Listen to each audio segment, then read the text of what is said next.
Pause it.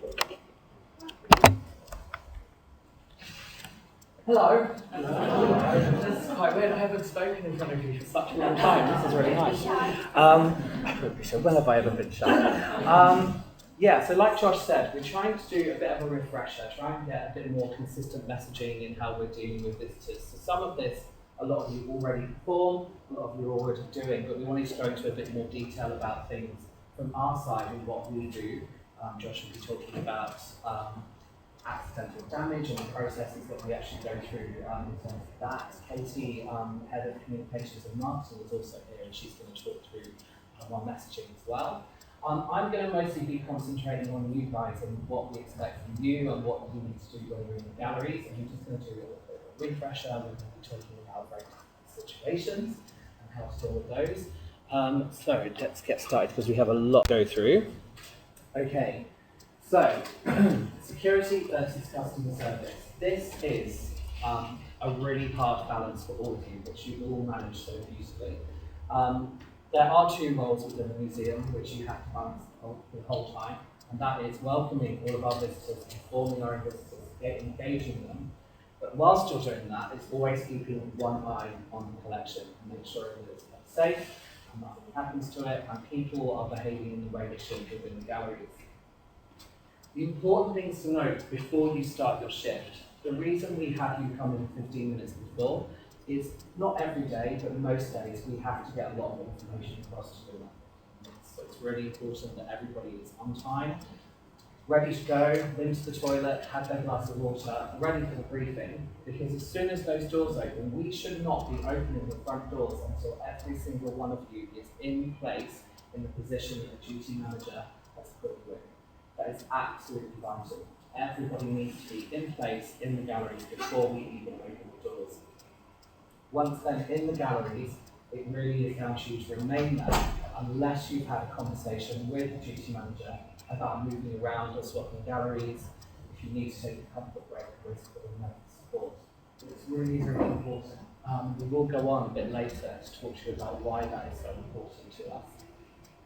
But it's also conditioned of some of our insurances that people have to be in certain galleries at certain times. So we really should not open those doors until everybody has gone upstairs and is in place.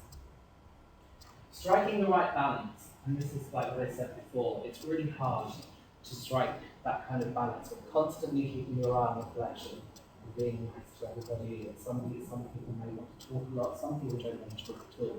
But just striking that right balance, it's very hard, and we think you all do an amazing job. Thank you very much. But it's just something to always be aware of. Especially during tourist season as well, this is kind of a prime position for us to be talking about these things because we get a lot of tourists coming through the museum who have never been here before and really want to engage with the collection, really want to know more about the collection. And so we're going to get into really big conversations and long conversations with people. But it's always doing that whilst keeping an eye on everything else that's happening in the gallery. Communication is also key. If you need to leave the gallery, always call for the duty manager, tell them where you are. We have a sheet where we place you during the day, and we use that to identify where everybody is in the building, not just to know who's taking their breaks or where everybody is in terms of the support they might need, but also if there is an event of a fire or an emergency evacuation. Although you have your part to play in that, we need to know where you are as well. That is one of our main priorities. So we may ask that you can swap during your shift, but we will keep an eye on that as well. It's really important to keep communicating with the duty manager to ensure we know where you are, you know what you're doing, and the collection is kept absolutely safe.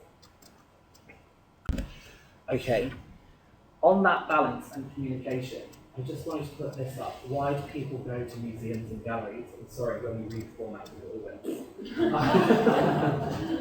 There are hundreds and hundreds of reasons why people come to museums and galleries. Some of them, as you know, will come and they want to know everything. And that's fantastic. You guys do an amazing job informing them, talking to them about the collection, using them about the collection and the history of the Holburne. But some people come, they may be on their lunch break, they may just want to reflect, they may just want some quiet time. Some people are very studious and want to pictures in a very different way, or the objects in a very different way. So we all need to be mindful during that time that when we are engaging with somebody in this corner who's really enthusiastic about something, there is somebody there who maybe wants a bit of quiet time or doesn't want to be disturbed. So as well as balancing, engaging people, keeping an eye on the collection, you've also got to keep that balance. Am I being too loud? Am I disturbing the other people in the gallery? What do they want from me? This is another reason why we ask you to be stood when people come into the galleries and welcome everybody. Within that moment, from their body language, from their posture and what they're saying, you can kind of gauge who wants all of that information, who just wants to glide around the gallery by themselves, but know that you're there if they do need help. It's a really hard balance, and it's sometimes not easy to gauge, because somebody might be quite shy, but see something and become really, enamored with it and want to know more. So again, it's just balancing, but always being aware that when you are having those really engaging, really interesting conversations, that there may be other people in the gallery that just want that quiet time. So, I'm going to hand over to Josh on that, and he's going to talk through some risks and government indemnity. Joshua. So, I just wanted to start off talking about the government indemnity scheme, which is something that you see printed quite a lot of places in the museum. It's a term that probably gets thrown around quite a lot in the museum, but it's actually how a lot of our exhibitions are able to be there. It's because of certain conditions that we will be keeping them under, basically. And for some sort of loans and things like that, they're protected under the government indemnity scheme. I just wanted to highlight why the stewarding bit is important, why, how you are important to the government indemnity scheme. So it's clauses in this this big file that basically says that there will always be someone stewarding in that room, so that painting is protected. That person will have a sufficient amount of time on a break, and that room will be covered when they're on a break, and things like that. So I just wanted to sort of highlight why it is important for gallery stewards to actually be in the actual gallery. Other areas of the government indemnity scheme which you might see us perform every now and again. So the environmental conditions, that's why we get people to measure the light in the galleries, because some of the loans that we have, it's part of the condition of the loan that the light should be measured every day. And in events, Charlie is always working really hard to set guidelines and perimeters for people who are having weddings and corporate event hires. That's why we actually have these set guidelines in there. And also, when we always say that we have these dinners in the picture gallery, and everyone's always a bit surprised that we allow food in the picture gallery, and you can smell it the day afterwards as well. Yes, you have to have a steward in there if you are going to have food in that gallery. But obviously we have no food and drink upstairs other than in event situations. Protecting the collections, there is an agreement in there that they will be glazed or in a case or have some sort of barrier as well. And obviously that the gallery that they're in will be alarmed. And also, I just wanted to make you aware that we do have emergency preparedness, and that's something that all duty managers are trained up on as well. And we've got something downstairs that we call the just in case case. And it's a bit like in Indiana Jones, the Ark of the Covenant. You sort of go down to it. Recently we did use it in the situation last year with the Gwen John to Lucian Freud incident that we had, where we had some sort of incident with the environmental conditions in the gallery. We did actually go straight to that just in case case and used all the sorts of different types of equipment that you get in there. So we do have things set up for that. I think mainly it was the sort of sandbags that we used at that time. Risks. Obviously you do face risks in galleries. Like Spencer said earlier, in this museum, there's not a lot of risks for you, and the percentages of anything really major is very, very low. But the most common risk that you're going to be faced with in this gallery is damage to the collection, which I'll go into a bit further in a moment. But in the green, I've just highlighted that the most important thing that you do when you see damage to a collection or you notice any damage is to report it to a duty manager straight away. Damage to yourself, always make sure that you then report it to a duty manager. You could have tripped and sprained an ankle, call the duty manager. You could have accidentally poked yourself in the eye with a pencil, I'm not quite sure. But yes, we all do like to gestate a little bit, so probably. But yes, it is that point of really trying to hammer it in that you do have to, the first point of call is to call a duty manager, and we are trained for all sorts of different situations. And also the most common type of risk is actually dealing with a difficult visitor, which is something that Spencer will go into in a moment as well. But the main point of action there is to just maintain a professional and calm attitude. And if it's something that you feel like you're getting a bit too uncomfortable with, then again, call the duty manager. We should have that as a bumper sticker or something. Call the duty manager. Deliberate damage. Now, I think this is an example that Amina has gone through a couple of times, but it's just making people who are unaware that people do come to galleries with an agenda. Sometimes they might do. This was in protest of the suffragettes, of one of the suffragettes being placed in incarceration, I believe, back in the 50s, and obviously, they slashed the painting of the naked woman in protest of, Emmeline Pankhurst being put into prison, basically. So you do get people with different agendas coming in and potentially wanting to ruin art. Personally, I think it's very, very over the top, but it's just something to be aware of. We do face lots of different things these days, and people do want to deliberately damage art. And I think the other example of that, obviously most commonly today, is probably the things that have been happening in Syria and the sort of art that's been damaged there as well. Accidental damage. Now, this is one that we remind you of on a daily basis, so you're probably very tired of us saying it.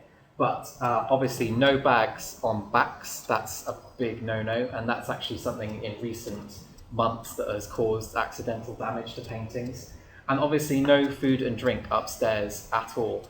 If anyone's confused about that, especially in the summer, water is fine upstairs. If anyone is drinking in the galleries, you must ask them to stop drinking in the galleries, and they can go out into the corridor and drink. But if they're carrying around a water bottle with them, just make sure that the cap is on it and sealed. But if they can't drink in the gallery itself, they have to go into the corridor. We're not really mean. I'm not going to let anyone not drink upstairs. That's just a bit too mean, especially in this sort of heat. Extreme cases. So I've just put up a couple of things of very extreme cases of different risks to the collection. Now, the biggest risk and the most frightening risk really is one of theft, I guess. Yes, in the Stockholm Museum in Sweden, armed burglars took 30 million worth of art by Renoir and Rembrandt. In the National Museum of Anthropology, they picked a really sleepy time of the museum opening hours, and the guards, they weren't really paying attention much, and they stole over 20 million worth of objects. And then the Louvre in France, this is one that I found really interesting, is that the person that actually got arrested for the heist really were the handymen that installed the glazing for the painting. So yeah, there are all sorts of things that you do obviously have to be aware of. Now I know I'm mentioning all these stories, and probably all of you do have quite good imaginations, I suppose. You're in an art museum, you're quite creative. But like I said, we're at very, very low risks here of anything like this happening. It is also worth mentioning that, I think in sort of political and social times like these, it is worth mentioning about the terror word, terror attacks and things like that. Like I just said, we're at very, very low risk here. And obviously with the things happening in Syria over the past couple of years, obviously everyone's attention has been heightened. But it is something that I want you to be rest assured in that the Museums Association, I believe, or is it the Art Fund Inspector? Museums Association, they actually communicate between all the museums in the country, and they will let us know the severity of the threat, code red, what kind of level that we're at. And they do keep in contact with everyone, and it will be an overall thing in Britain. They'll look at what's happening on the outside world, and then they'll judge and tell us what sort of level that we're on. So yes, just to keep your minds at ease at that one as well. We are completely in contact with people who know about that sort of stuff. And then obviously, on a bit more of a lighter note, the most extreme case is that we get a blockbuster movie made about us and Tom Cruise starring in it. So that's probably the best situation. Can I ask the question, please? And feel free to shout out the answer, when do people think is the most vulnerable time for us? Closing, yeah, absolutely. Closing and opening time as well. So that's why the closing time, definitely, that's one of the reasons why we've implemented the security team, so that the duty manager isn't so stretched in the different roles that they're doing at that time. And obviously it's why when we train up duty managers, and when I was trained, I was always told that the most important parts of your day, not saying that the other bits of the day aren't important, but the most you have to be absolutely sharp as a tack is in the morning, that first hour, and at the end of the day, that sort of last hour of your shift. You are vulnerable at those sort of points. There's lots of things going on. You're opening up. You've got lots and lots of different things happening and lots of different questions asked for you. And it is why it's really important, why we ask you to come in quarter of an hour before we open the doors, and why we need you in the galleries by the time those doors are open, so that you're there for security reasons, just to make sure. And it's obviously why we have the fire evacuation stuff implemented as well, in that we all meet as a team, we then exit the building, the duty managers lock up, and then before we accept any public in, we populate the galleries first after the firemen have done their business. So I think, there's one more slide. How we report damage. Now this is something that has happened recently. We did find some damage and it wasn't reported quite correctly, so we sort of have tightened up on this a bit. But basically, if you see any damage to the collection, there are things in place of how we deal with it. So number one, any damage to the collection or building must firstly be reported to a duty manager. Again, I'm going to get that as a bumper sticker and just put it everywhere. The duty manager will then take photo evidence if that's applicable to the damage, and then the duty manager will report the damage of the collection or building to the curatorial team or the facilities manager. So curatorial team, that's Amina and Katrin, and facilities manager, that's Steve, who you'll often see in the morning. He leaves at about 1 o'clock. Via the online communication tool that we've just started using this now, Google Groups, and it's really useful. It emails everyone who's involved with that group when there's something to report. From there, the situation can be judged, so everyone can get a speedy and unified decision on how to deal with the damage. Before, probably about a year ago, we had no proper structure of how to report. It was fairly loose, so we've really tried to tighten up on this. Things to bear in mind if you do find damage in the collection or you notice anything. I know that you all want to help as much as possible, but sometimes it's one of those things, if you see someone that's fallen down or, and the paramedics say don't move them until the paramedics come because you could do more damage. So don't touch the damaged objects or any fragments of them.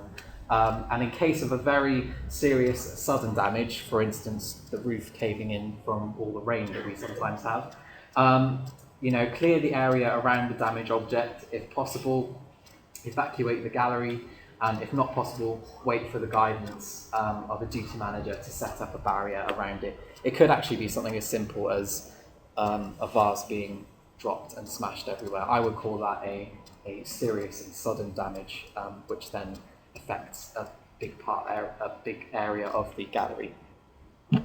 So I'm going to hand back to Spencer now, and he's going to tell you how to deal with difficult situations, which is going to be a fun one, I bet.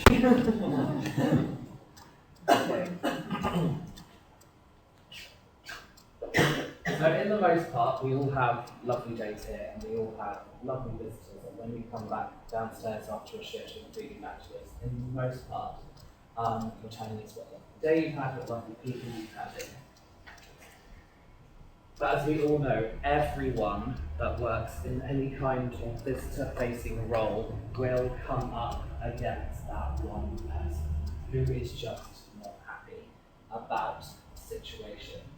And when I say the situation, I always want all of you to remember it's the situation and not you that they're unhappy with. It's just to always remember that so that you're not taking that on personally and it's not affecting your day in that way.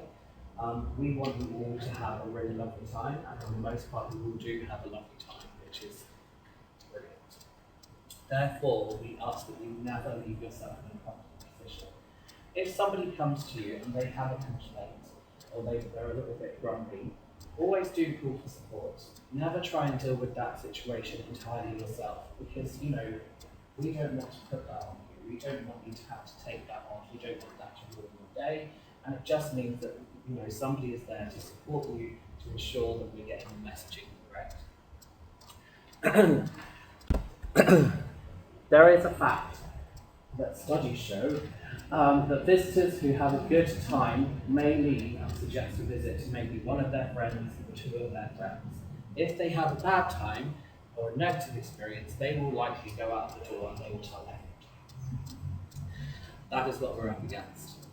What we need to remember is, regardless of how unhappy a visitor may be, every single person that comes into this museum is vital to us. They could be a potential supporter. We need their repeat visit. We need them to go out there and spread the message about how wonderful we are. So even if you're having a negative experience, you need to somehow try and turn that into a positive.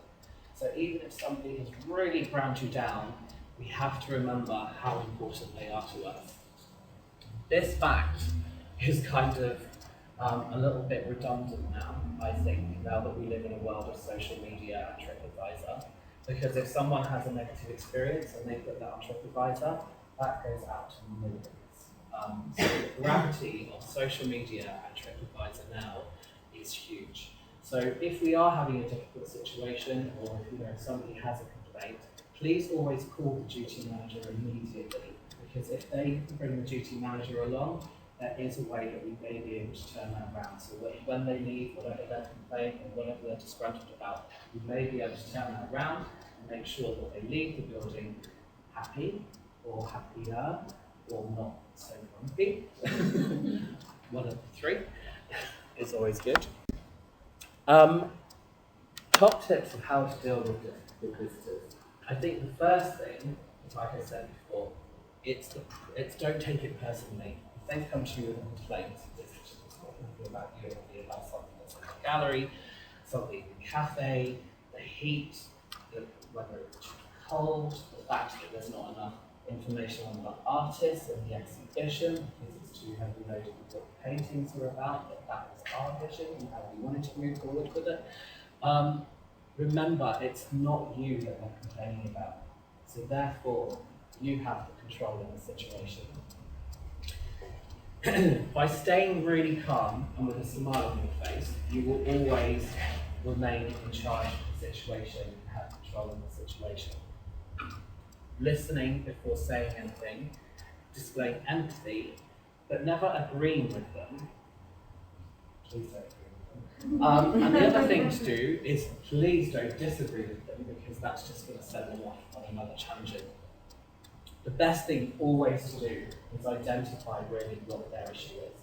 And you do that through remaining calm, listening, and then actually saying, I will go and get somebody for you, call the duty manager, and they will come and talk to you and show you resolve this situation.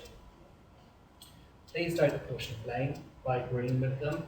You know, there may be something that's happened that may have kind of got you back up a little bit, or something you may agree with, and you standing there going, well, I absolutely agree with absolutely everything you're saying. I think it's absolutely rubbish. Please never do that. Just by staying calm and always calling for that support is the best way forward. I think, you know, we have to be so careful now, especially in the age of social media and TripAdvisor. And like I said to you, in most part, we get fantastic reviews. Everybody's doing an amazing job. But I'm sure pretty much everybody in this room has come up against somebody who's made you go better. Put your hand up if you've had somebody grumble at you. So that's quite a lot. Leave your hand up if you've had somebody grumble at you because it was directly to do with you.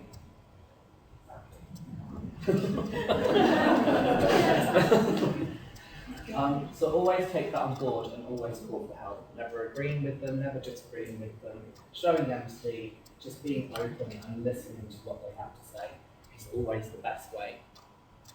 I know that a lot of you are really passionate about the museum and you want to keep that passion going. I know that you see the duty managers running around at 100 miles an hour trying to do 15 million different things. If you think there's going to be a situation, the duty manager will stop what they were doing and they will be there for you and they will come and support you and they will talk to that person.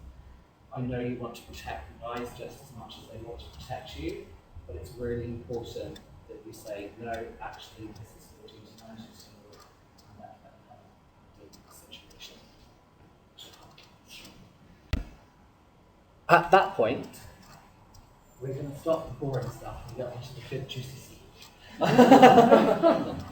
And I'm going to hand over to Jane Ibbunson. Some of you may not have met Jane yet. Jane joined us a few months ago as our head of fundraising. So she's here today to introduce herself and also talk to you about funding of the museum and also our donations. She wants to say something, you want to say something? Hello. Sorry, just to interrupt. One thing you haven't mentioned as much as I thought, I always thought, first of all, is to ensure the safety of the visitors. Yeah, Which again, safety. it's a rare hazardous like session patient. Yeah. People trip for liquid spills on the floor, things like that. Always keeping an eye on the collection and the safety of the collection. There in terms of keeping an eye on the safety of the visitor. You know, if there is anything like water on the floor or you think something's out of place, then call the duty manager and get them to address the situation, let them oversee it, see what's happening.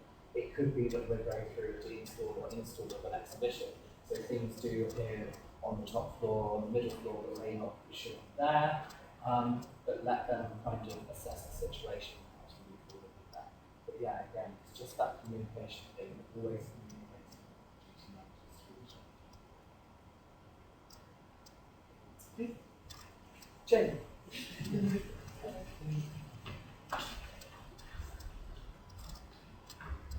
Hi everyone, if I have met you before, hello again. If I haven't, my name is James. Can I just get a sort of sense of the audience? Who's relatively new volunteers in the No one. So you're all well experienced, probably know a bit more than me. So just over the next 10 minutes, we'll talk just generally about the sector, what we need to get in terms of fundraising, what we spend our money on and where our money comes from. Then Josh and I are going to do a couple of role plays about scenarios you may have, and then I'm happy to answer any questions. But if you have questions in the meantime, please just call out.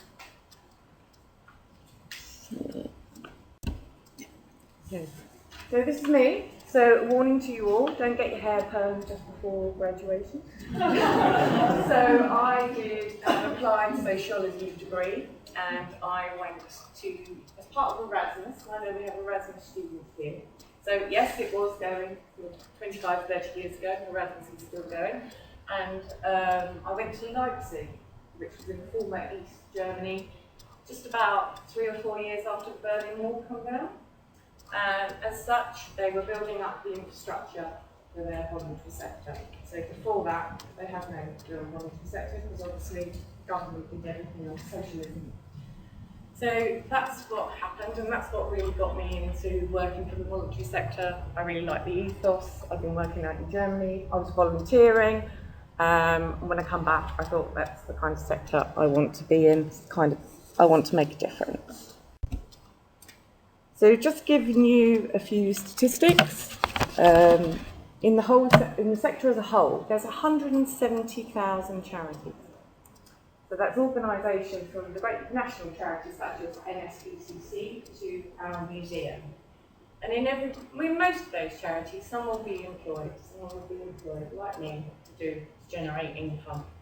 We have 2 people here that do that, and in places like the NSPCC or Great Ormond Street even, they spend about 6 million on their fundraising and they generate about 60 million. So it's a big, considerable sector. Yeah, and it represents about 3% of the workforce. So in terms of people employed, that's about 3% of the workforce. But what I find really staggering is that all our volunteers, all the hours our volunteers give up, and that's right from trustees and chairs of boards to people working on the ground like yourselves, who we just couldn't do without. And in fact, if we had to pay for the volunteers, we're talking about 32 billion. Sharp intake of breath, that was what it was like for me when I sort of saw that. Only 2% of government funding goes into the voluntary sector. And this has really, really changed over the last 20 years. We used to get grants. You could apply to the government and they would give you a grant, and it was how you wanted. You could more or less deliver what the mission of your charity was. Then it changed to contracts to deliver by services. So you got the money up front and the charities delivered services, and that was fine. Now it's all payment by results, which has caused quite a lot of chaos in the voluntary sector because, it's not always that easy. It has cash flow implications, and, it just makes things a lot harder. So I suppose my point there really, it's getting harder and harder to get money off of government, and it's decreasing all the time. So the total value of the income into the voluntary sector each year is something around 32 billion. So, which is rather depressingly, it's the same size above Tesco's. So we're sort of like, that's where we are as a sector. And the total added value is 1.7 billion.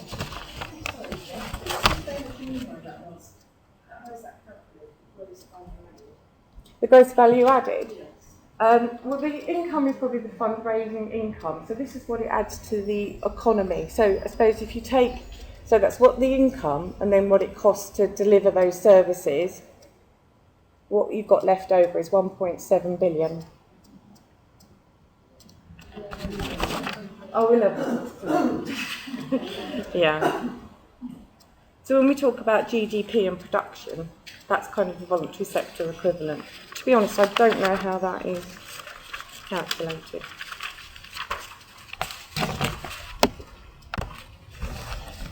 So to bring it back down to the Holburne, while we're here, we have no guaranteed income. So although this is highly, highly unlikely and it's never ever going to happen, we have to either ask or do competitive bidding for all the money we get in. So people didn't come through the door and put donations in the boxes. If I didn't do my job and write to like the lottery grants, other grant making bodies, it could be that we didn't get any money. We can't take that for granted. But we do know in sort of 2 or 3 years in advance what kind of money we're expecting to get in. That's the kind of time frame we work for. So we know now what we kind of expect in 2017 and 2018 and who's going to be funding the exhibitions. So we need to raise about 1.4 million over the next for each year in 2017, 2018, 2016. Now we know roughly that we've got most of that in, barring about 300,000. So my job over the next sort of 6 to 8 months is to make sure we get that secured and making sure we get enough secured for next year.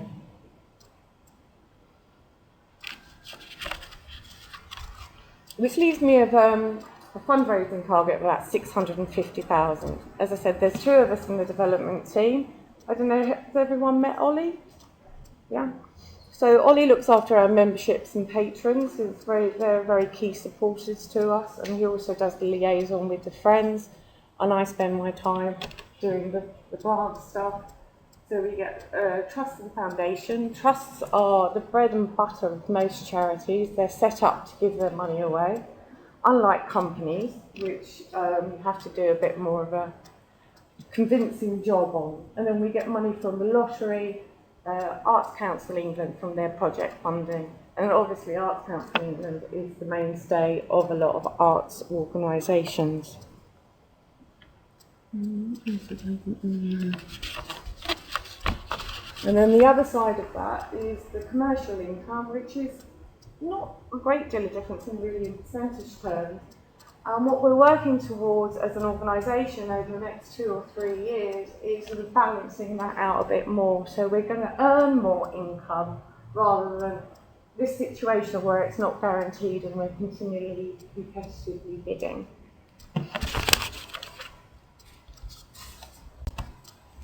So these are statistics from 2014, but in terms of proportions and sizes, it doesn't differ a great deal. So if you go clockwise from about here, I don't know, is that easy to see? No. Oh, well, I'm as blind as a bat anyway. So if we start here and we go about clockwise, so most of that, as I said, we get from grants and donations. So that is things like the lottery, Arts Council England. And then the next segment is what we get from the university partnerships. So here. So that's between Bath Spa University and Bristol University of Bath. And they sponsor things like our exhibitions, and you will see their branding quite predominantly around the museum. But they also give us what we call unrestricted funding, which is incredibly important because that allows us to apply that funding where we've got the highest need at the time. So after the universities, you've got patrons and friends. So that's there. So again, quite significant. And again, very important because it's what we call unrestricted income. Again, we can spend that money where we have the priority. But also what you get with the patrons is because they bought into this club, as with the friends, so we've got this really loyal base. So when it gives Ollie and I, we can phone people up and say, this is coming up, are you interested? We know them quite well. So although that's sort of the income from their memberships and subscriptions, you can bet your bottom dollar there's quite a lot additional money in here as well. So that's why they're so important to us. So, and then we have education, which is like the fee income that we charge for all our educational activities and our adult education learning program. But again, we fundraise on the back of that. So we've got grants. You must remember the athlete campaign just before my time. So we got money from the Heritage Lottery Fund to deliver a whole set of educational program around that acquisition. So while the income looks very small, again, it all gets wrapped up in here. Does that all make sense? That it's not? Yes? I'm just going to have water because my voice is drying out and I'm getting on my own level.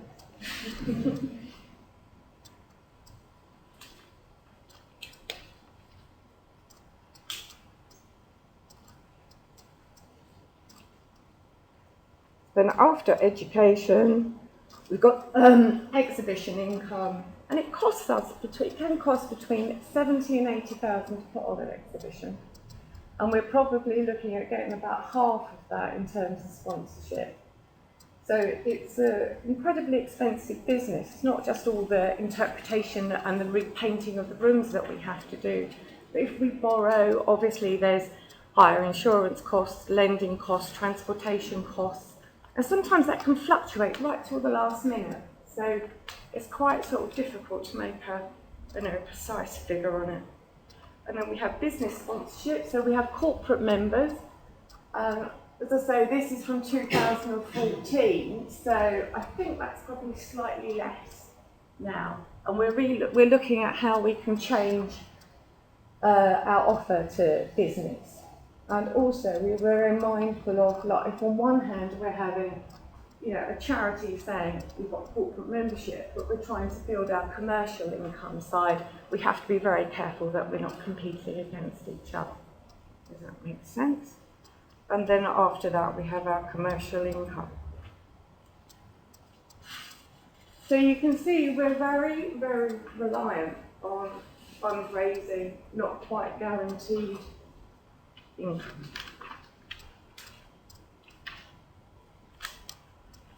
So how does this get spent?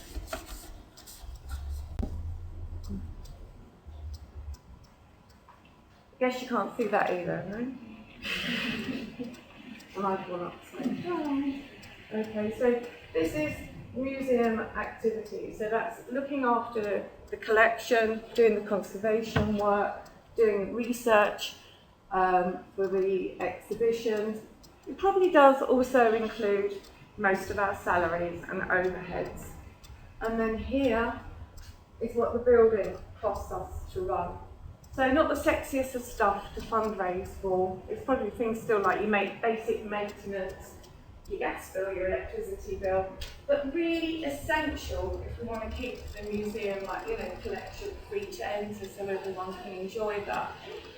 And somebody told me, I don't know how accurate this, but approximately it's about £3,000 a day to keep the museum open. So when people ask you, why are you asking for these donations? I think that's quite a key thing to have up your sleeve. Well, it costs us £3,000 to keep the museum going. So after business premises, we have got the cost of fundraising. So that would be my salary, Ollie's salary, and all the cultivation events we do. So when you very kindly, steward for us around the patrons' party or other volunteering, that's what that comes out of. So it's very important we follow up on those. And that's part of our fundraising plan. And what have you got? Again, education. That's what we spend on that. And then you've got the exhibitions. And like I say, that can cost up to 80,000 per exhibition. Sorry, it's a bit dark in here. And then what we spend on commercial, and then that tiny sector there is governance. So that's not really what we pay the trustees, but it's more about all the things we have to do to be legally compliant as a charity. So our statutory accounts, being audited, being registered on the charity commission, that kind of thing. So we always get that right. And we have to sort of set out to be legal. Does that make sense? Any questions there?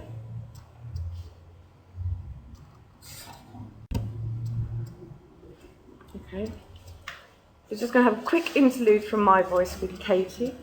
Hello everybody, I'm Katie Jenkins, Head of Communications. I work with Lovely Select, who is a volunteer for joining me about being here. So communication is about coordinating messages. It's about how we tell our story in all the different areas of activity in the museum, through lots of different tools. So through marketing and through PR. So marketing is paid, PR is free. So PR is working in marketing without a budget. And all of you help with both of those things. PR is really important for journalists.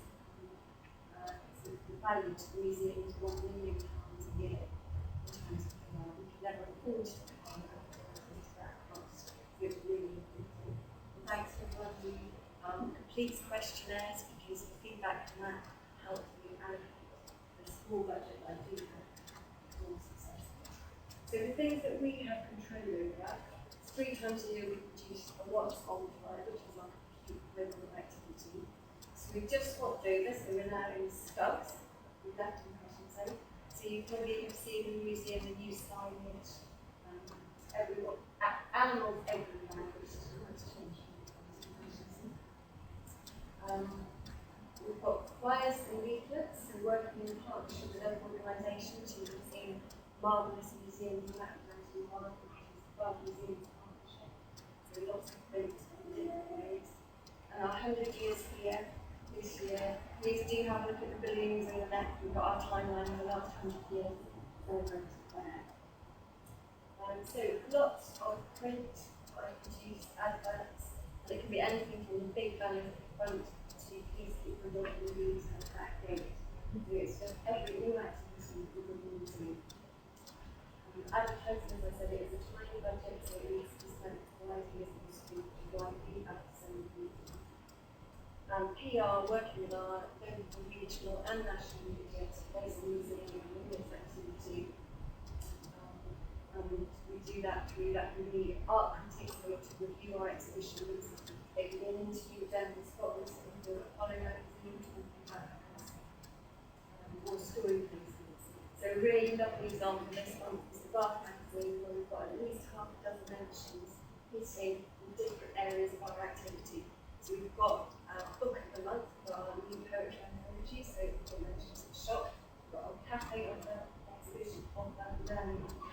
All hitting people will see those, all those different areas of activity on the place, and that's free of charge for them. There's also a lovely advert in that expense too, so hitting all of those places. So feedback, when you say, how did you hear about us? The most annoying thing is word of mouth. If we could crack where that begins, we would be millionaires. How did that happen? Everybody, it starts somewhere. And the more information we can get about how that word of mouth is generated, the more wisely we can spend our money and the better information we can do. So part of the job is selling all of our activities, but it's also looking after the brand. So those are our values, there's our ethos, what we believe. We can't really put a price on it, but we like to do that through key messages. We do that in lots of different ways. Our main key message is that we do believe that art changes lives. So through experiencing art, people's lives will improve and better. And that can be on a really low level. It can be just smiling at people, or it can be fundamental shift in so that can be good. Huge area that's been touched on already, social media. This has changed enormously how we do what we do. And we do that through Facebook, Twitter, and Instagram. And we reach thousands of people. It's free, but the time it takes. But they're really appreciate it. People share so much from it. So if you have any ideas, any pictures, please do share them with us. Help some of us in the more relevant. So key messages, just depending on that. Changing lives through art, but there are a whole host of other messages that we will sort of help bring to you. So just finally then, who is aware of the big donor board opposite the stairs? The big board, yeah. What do you think about that?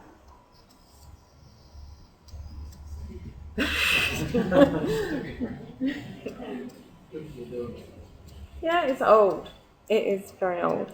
So we're doing the 100 Years Here celebration. So just temporarily, and you're the kind of first group to hear this, we're going to cover that up because it is old. It doesn't, we've got people on there who probably haven't donated for 4 or 5 years, and it's not clear, what they've given to us.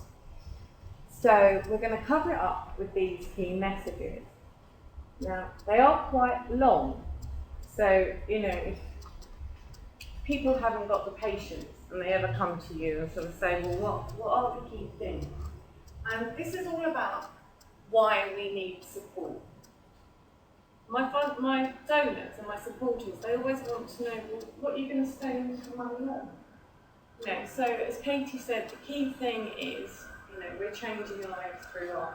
We think that if you walk through the door and you come to one of our lectures, you just see the collection, you see an exhibition, it's going to have a lasting impact on you. So the fact that we've got people support means that that's what we can continue doing. We can continue delivering our mission. Then secondly, it's about our volunteers. The fact that people support us means that we can, you know, we can train and support you, and also you give us back about, is this right, Josh, about 35,000 hours a year? I heard you quote at the volunteer party. So that's also, you know, really important. It means we can keep the collection free to engage with. I know they pay for exhibitions, but there's a lot more to the museum than that, and all our contemporary exhibitions are free. It means we can do research on the existing collection, so when we do certain events, we get, you know, bits of the collection that aren't normally out, aren't normally sort of seen, and we do research around that so we can do the interpretation and tell that to people, and that's what we do with education and some of our patrons' events. And then we can, at the moment, we can proudly say we're the only museum in Bath that commissions contemporary art. That might change shortly, but at the moment that statement is true. And also that means that we can be here for the next 100 years. So you're never going to remember all that. So the key words for me are, like, we're changing lives, it's about our volunteers, it's free, it's we do research, contemporary art, and we'll be here for the next 100 years. So you can sort of make up a little, I was trying to make up a little sentence. So, you know, our volunteers do free research on contemporary art for all our community groups, and they'll do it for the next 100 years. Yeah? You signed a contract now. So this is what will be going up, but if you just remember those 6 words, which was volunteer, free, research, contemporary art, volunteer groups, and I've forgotten, and for the next 100 years. See, even I can do that. You know, that just gives you a flavour, and if you're engaging with people, if they're saying to you, well, why do you need the money, what do you do with it? Hopefully that's kind of a succinct way of remembering. That's the end of presentation. Has anyone got any questions, comments, any questions you get?